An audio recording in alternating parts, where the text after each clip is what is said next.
What's going on, guys? It is your boy here. Of course, the combat consultant, the soundboard god, Jacob Koopman, joined by a pretty... Can I call you a veteran? I feel like you're a veteran of the channel at this point, dude. You're a veteran at pretty much all my channels. We wanted to, since we reacted to it live, we had the live fight companion for the Misfits Prime card. We, I think, had the take balloons that... It seems like 99% of at least other content creators in the scene had the opposite of. A lot of people had KSI taking the fight, so we kind of wanted to go down the entirety of the fight, give our honest thoughts, our honest analysis, because I feel like there is that thing sometimes in combat sports where you'll watch a fight once, then you'll watch it again. I mean, for instance, I did that with the first Islam and Volk fight, where I was absolutely 100% sure that Volk won. I watched it again, and then I kind of came around. I warmed up to the idea, if you will, of the fact that Islam had taken it. So we wanted to, in our best, most good faith kind of gesture to the rest of the scene, we wanted to give this a second watch. I will say this is like my fourth watch, but we will move. It's Balloons' fourth watch. Balloons prepared like a madman for this. I was working all of today, so big shout out to you, Balloons. I appreciate it, and everything else that you do for the channel. Do we want to get into the fight first? Because I know we also had some bullet points that we wanted to talk about. Should we leave that for after the fight? That might seem like more of a late video type of thing. Let's go through our initial... So what was your initial thought after watching the fight? My initial thought was, dude, everyone lost. Nobody was like the people that watched lost. KSI's stock went down dramatically, especially if you think about the fact that coming off of the performance he had against Joe Fournier, where there was clearly an illegal elbow that just never got overturned, how KSI probably needed this win for his stock to be back in a semi-decent position. Having a performance like this, and I've seen so many people, because I actually did a little bit of research on my own, and I listened to the pundits of the scene, so obviously Wade, True Jordy, they all seem to think that this is the style that KSI likes to fight at, and they talk about him fighting in negatives. Regardless of if this is a style choice, if this is a way that he likes to win fights, regardless of how smart it is, there is something I believe to be said about fighting an entertaining fight. We're in entertainment boxing. I feel like that argument would work more if we were in a championship bout for PBC at 140 pounds. We're not. We're in entertainer boxing. The idea is not to win fights. The idea is to win fights and look entertaining doing it. So that was kind of my first thought, was that, boy, man, and Tommy Fury didn't look good. I agree with Wade in that he said that Tommy Fury probably is going to have a really harsh reality check when he wakes up the next day saying, wow, I've been in this sport for years now, and a guy in KSI who's clumsy, unorthodox, has not really trained to the point that I have, sure, works hard, but a guy that doesn't have half the experience I have has giving me a run for my money. Yeah, honestly,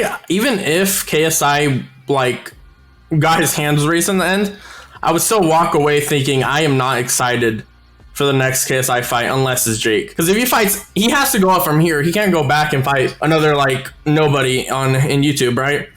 Where he could genuinely go out and knock him out. If he chooses to continue fighting this way, it is a boring style. It does win, but it's boring, like you say. Well, you bring up a good point. KSI is kind of in a jam right now. KSI is in the jam of, like you said, he has a very distinct decision, a fork in the road, right? So does he go back to knocking out guys that don't have his experience, don't have his training, maybe are a little bit talented, but does he go back to keep making statements on that level? Or does he go up to Jake? And I'll even take it a step further when I say this. If he does go up to Jake, is that going to get a lot of people excited? Now, I want to hear why you're excited by this fight. I'd actually tend to disagree. I think after a performance like that, I think a fight with Jake, especially with some of the fights that Jake has had, I know you kind of disagree with me on that, but I think with a lot of the fights that Jake has had recently, I don't necessarily know if that's a fight that's going to get me up out of bed to watch anymore. I don't know if that's necessarily the money fight it once was, just considering that neither of them have particularly jazzed me their last fights. Now, I will say, watching KSI compete has given me a new appreciation for Jake Paul and the amount of time and the talent level that he has for the sport. Because Jake, maybe his techniques, the mechanics aren't there sometimes. Maybe they're a little bit shabby. I personally believe that this kind of showed the world the level that KSI's on, and the level that Jake's on, and the level that Tommy. There was a lot revealed here, but I don't necessarily know if I'm feeling a KSI versus Jake fight. So KSI's definitely in a rocky spot to me. I would say I don't think that the KSI versus Jake Paul pay-per-view would sell as much as it would have before the Tommy fight. But I still think, given it's the holy grail, it's the one that like we've been building to for years, I still think it would break 1 million. It's very well possible, right? It's almost fun. It's, you know what it is, it's kind of a silly metaphor in that it reminds me almost of when you're kind of halfway through a show, or let's just say 85% of the way through the show, and maybe you're not as jazzed about it as you were when you first started. Maybe the writing got a little bit worse. Maybe it kind of that the acting fell off because they had to recast a few characters, but you'll stick with it and you'll see it through to the end. That's kind of the vibe that the final season of Lost. Yeah, basically, right? Like, and you know, and again, I want to preface it, or I guess postface it. That's not a word, but the opposite of preface it. I say that's in my personal humble opinion, right? I know there's going to probably be a lot of people that are going to tune into the Jake Paul KSI fight because, as you said, it's this peak that we've been working towards, that we've been building towards, but I don't know. I mean, do you expect that fight is going to be a clinch fest and a half? It's going to be boring as fuck. Exactly. And that's what I'm trying to get to is like the casual fan that are super fans of either of these guys, they're going to tune in, right? You might even get the odd out. Shout out to Social Gloves on Twitter, by the way. He's a super fan of the scene. So I know guys like him are going to tune in, right? But for guys like us, I have MMA. I could go watch. I'm watching the big card this next weekend. I don't necessarily like influencer boxing isn't my first option in terms of watchability in the combat sports world. So I just wonder if people like us are going to necessarily be more willing to kind of pull the trigger on even buying too, because Balloons, we totally legally streamed it for free, of course.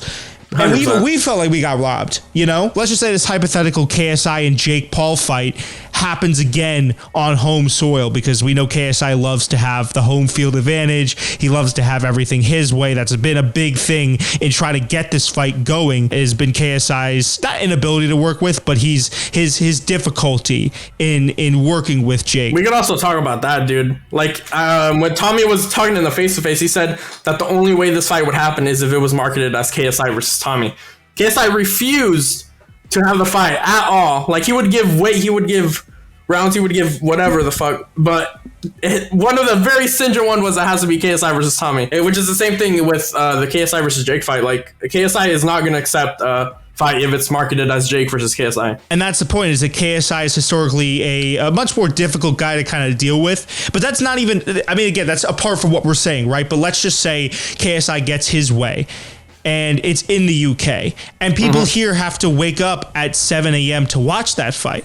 The point I'm trying to make is there's so many different factors that are you really going to, or is the general public really going to want to tune into a fight like this? That, for my money, Balloons, I agree with you 100%, will probably most likely be a clinch fest. Originally, prior to the Tommy fight, I honestly thought that Jake would storm KSI outright, but honestly, afterwards, I think if KSI versus Jake is 6 rounds, I think KSI can clinch his way to a victory. Right. Well, then that's what I'm saying. It all depends on whether or not Jake can tag him, because Jake's got some power. I think Jake is much more willing to kind of box by the traditional rule set. And that's been one thing. Even you track across their careers, right? Like, what has Jake done? He's taken a step away, or at least I think he'd want people to view him as such. He's taken a step away from influencer boxing. He's penned these deals with Showtime. Showtime was once the professional kind of, and I'd still say to it, like,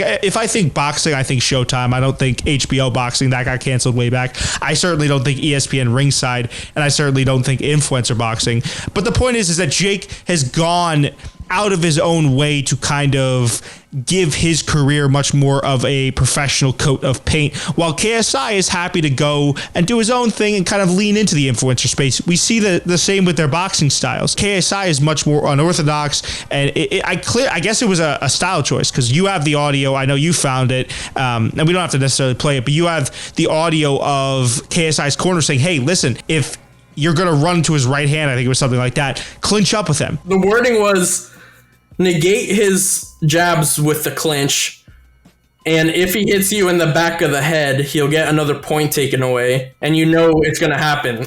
Oh, okay, interesting. Because we And heard that was wording, yeah. See, because I had heard from Wade also, and they probably, I mean, again, it was multiple rounds, so they could have been, I'm sure that was a tactic.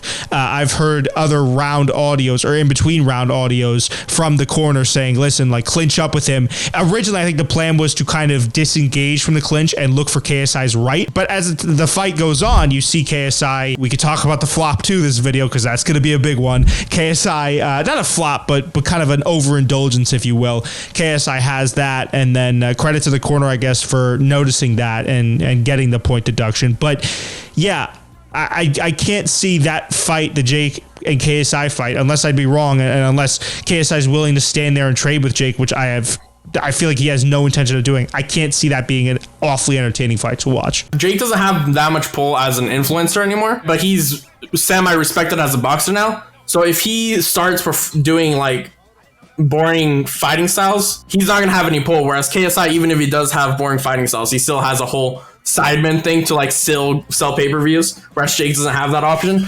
So yeah, that's why I think, which you just literally just said, that Jake would be more willing to throw in the middle, whereas JJ probably wouldn't. Jake, I feel like now actually Jake and KSI are both at this point in their careers when they're on a very kind of short leash, right, in terms of what the public is willing to watch from them and what the public is willing to buy from them. And so I feel like, you know, Jake has kind of understood that. I didn't think that the Nate Diaz fight was the worst move in the world. KSI, though, I'd be curious to see how much, to your point, he values winning a fight over making a fight entertaining. And I'm surprised that he doesn't understand that aspect. Or maybe he just felt something in there that we don't know about, and that's why he started to clinch up. It's entirely possible that Tommy could have tagged him with a big shot, and that's why KSI started to get a little bit closer and more in range. But I'm surprised that KSI doesn't understand necessarily the promotion aspect, considering he owns his own promotion in Misfits, I feel like, as well as Jake does. I do think he does understand that. I just think he, as well as Mans, they have a very large focus, unlike Jake, to build a very strong undercard, which Jake tends to not have that much focus. He tends to want to build up his own signed fighters, like he put Amanda Serrano or someone in the co-main. KSI has a much, much stronger focus on the undercard, which I think you would agree that the undercards were more entertaining. Even then, they would still be fun to watch. Yeah, well, I think also how much of that was what we talked about, them stacking the deck and going for broke, you know? I think this was kind of I've used the verbiage death roll a lot, or their final death throws. Maybe I could almost see the point that perhaps I was being a little bit too harsh with that, but it was definitely, at the very least, them trying to make a statement. 1.2 million pay-per-views. It was a hell of a statement. It's a hell of a statement, but then it's also like we have the co-main and the main, the two fights which the biggest eyes were being put on, the biggest microscopic lens was being shown on, the biggest light was being put on. Those two badly underperformed as they were marketed. They did not live up to that standard. So it is one of those things where, yeah, the undercard was great, but where does KSI go after this? Like, it's great that he's trying to put on great events, but it's still, I always go back to the same problem in my head, which is that after this event, we're going to be going back to events where JMX is headlining. And I don't think really anyone cares. No offense to JMX. Nobody cares about JMX fighting in the main event. So what do you do if you're KSI, even if you have a strong undercard and even if you can match fights all day long? This is the entertainment. Are we talking boxing. as a boxer or as a manager? You know, why don't we could always talk about that in another video, where he goes managerially from here. But strictly also as a boxer. Retirement or fight Jake. It's simple. Retire or fight Jake. I don't think rematch, I don't think anyone would be interested in that, which I think the internet court has decided on that fact already. Yeah, no, and that's the other thing is that, again, KSI, pretty short leash right now. Not many people. I mean, he does not necessarily have to rely on boxing now the way that Jake does. He could go back. He could very well go back to just knocking out influencers. And we're sitting here talking about this. Like, where does he go next? Because we generally and genuinely. Think him going back to fighting YouTubers would actually sell, though? Because I feel like the only reason people cared about the Tommy fight was because it was someone Jake fought. And again, KSI versus Jake is a big magnum opus that we're all waiting for. I get what you're saying, but I'm saying we view this from a lens of two guys that want to see this space grow, right? We're two guys that if we were in KSI shoes would be saying, okay, where's the next step that I could be going to make this bigger? But KSI might have, I mean, he always talks a big game about wanting to build the brand and wanting to build Misfits up. I mean, do we really take everything that he says at face value? And if we don't take everything that he says at face value, could he be distracted by the music? Could he be having this other thing over here that he wants to go to? What I'm saying, simply put, KSI could just go back to putting on highlight reel knockouts. There's nothing stopping him from just staying in his own bubble, staying in the Misfits bubble. Like, we automatically assume that he wants to go head to head with Tommy because that's the fight that everyone else wants, and that's kind of the fight that makes the most sense. But KSI, for as much as it kind of pains me to admit it, he is the captain of the ship, and he could take this wherever he wants to. He could go fight Joe Schmo. If he does go and decide to fight YouTubers, that might be good as a boxer, but you'd be like devaluing your own fighters as a manager. That's another great point too. Yeah, how much do you? Well, and again, it goes back to this thing that we keep talking about, which is the talent pool. You don't really have a lot of talent to pick from. Yeah, so the fact that like fighters can like get DQ'd for like headbutting and like everyone hates them, but like you have no option but to bring them back. Like Chase Demore and all this, like there's nothing to do but bring them back. Yeah, Balloons, I appreciate you as always for coming in, buddy, and for everything you add to the channel. I'll put all of Balloons' stuff in the description. Links. Very talented at what he does. He's worked on so much stuff for the channel, and then we do a podcast together over on the Jake and Josh channel. Go check that out. Balloons, do you have anything else that you wanted to plug? Check out my Instagram. Currently doing Inktober. Daily art prompt every day for the month of October. It's been a lot of fun. Check it out. All right. And with that, it has been your boy, the combat consultant, the soundboard guy, Jacob Kuberman. I'll see you guys in the next one.